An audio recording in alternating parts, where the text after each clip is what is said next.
we come back to the topic of the death of Arthur, which throughout this whole course we keep coming back to.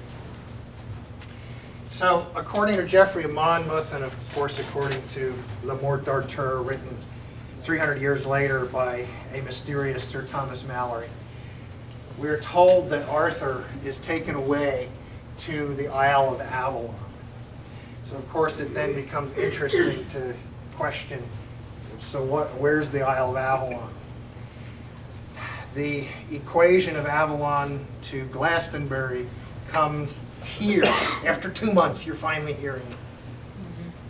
In 1191, the monks of Glastonbury Abbey claimed to have dug up the graves of King Arthur and Guinevere outside the old church at Glastonbury Abbey. And there'll be a picture of it later when I get to the travelogue part. But I did want to say a few words about this because many people today just assume this was a big fraud and that it was done to get donations for the Abbey. I don't think that's true either. I think they did find something remarkable at Glastonbury in 1191. Whether it was King Arthur and Guinevere, I wasn't there. There are no DNA tests, but they did find something remarkable. So here's how the story goes. So King Henry II, by that point, good Norman king, he's interested in this King Arthur stuff. He thinks King Arthur was kind of cool, but he doesn't like this business about Arthur didn't really die and that Arthur's going to return sometime. Why? Because Arthur is a Celtic king. The Normans now have control of England. He doesn't want anybody questioning his legitimacy as king by saying, well, our real king is Arthur who never died. So he's kind of poking around trying to find out, well, where's this Avalon? Where was Arthur buried? Because if we can find Arthur's grave, then we can put all those rumors and legends to bed. So he runs into, in some versions of the story, a Welsh bard. In others, he's a British bard. But either way, he brings up this topic and he says, boy, I sure wish I knew where Arthur was buried. And the response from this Welsh bard was, well, all of us bards know where Arthur is buried.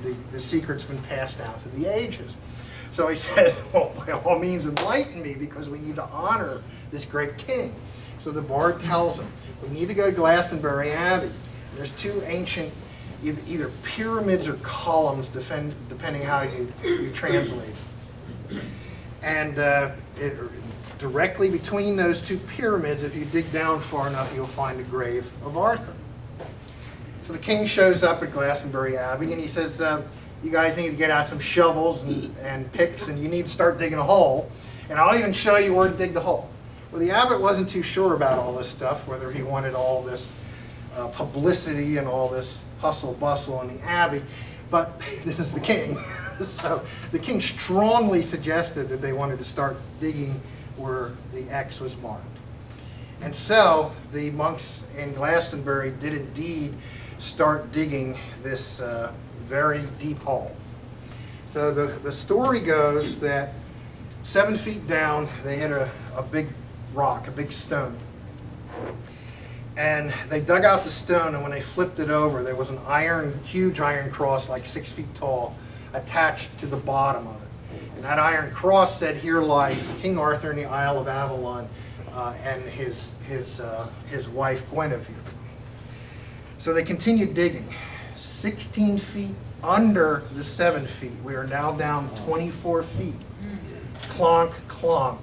They hit wood. And this is one of the reasons why I think this is probably a true story and not something made up. Because if they were making this story up, they would have hit some crypt with gold and jewels, hanging from the ceiling, and soft music playing, and an angelic choir, with harps. But that's not what they found. What they found was a huge an oak log that had been dug out by hand. And lying inside the oak log were two bodies. Now, body A, which is the one we're most interested in, was larger than a normal man. They actually took out his femur. And it was like 3 or 4 inches taller than the tallest monk in the abbey. So this was a mountain of a man that they dug up. The woman, as the story goes, and I keep saying as the story goes, I printed off the two most well-known and authoritative accounts of this find, and it was by an eyewitness called Gerald of Wales. So if anybody wants to see this, you can see it afterwards, or I'll pass it around. There's actually two accounts, both by Gerald of Wales there. According to him, there was a kind of impetuous monk who probably really even shouldn't have been there, but he wanted to see what was going on, wanted to see if they really found Arthur. And he jumped down into this hole, and there was this blonde hair that was still intact on Guinevere. And according to the story, he reached out and he touched the hair, and it turned into dust in front of their eyes. So the monks dug up this oak coffin, and eventually they reinterred the bones directly in front of the high altar. Henry VIII dissolved the monastery in 1538, and the bones were lost. The cross could still be traced up into the 19th century, and then it was kind of lost sight of. But it's probably sitting under some junk in somebody's barn as we speak, and may make a reappearance someday. So this is the equation of Glastonbury with Avalon, is that the monks claim to have dug up his bones. Sir Thomas Malory wanted to have a bit more of a mystical ending to Arthur. Being stuck in an oak log and buried between some pyramids wasn't good enough for him. So this is what Malory said. Yet some men say in many parts of England that King Arthur is not dead, but by the will of our Lord Jesus into another place, and men say that he shall come again and he shall win the Holy Cross.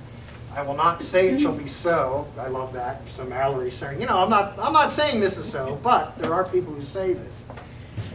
But rather I will say, here in this world he changed his life. But many men say that there is written upon his tomb this verse, Hic jacet Arthurus Rex, quondam Rex qui futurus, which of course when translated means, here lies Arthur, the once and future king. So that's where that phrase comes from. It comes directly out.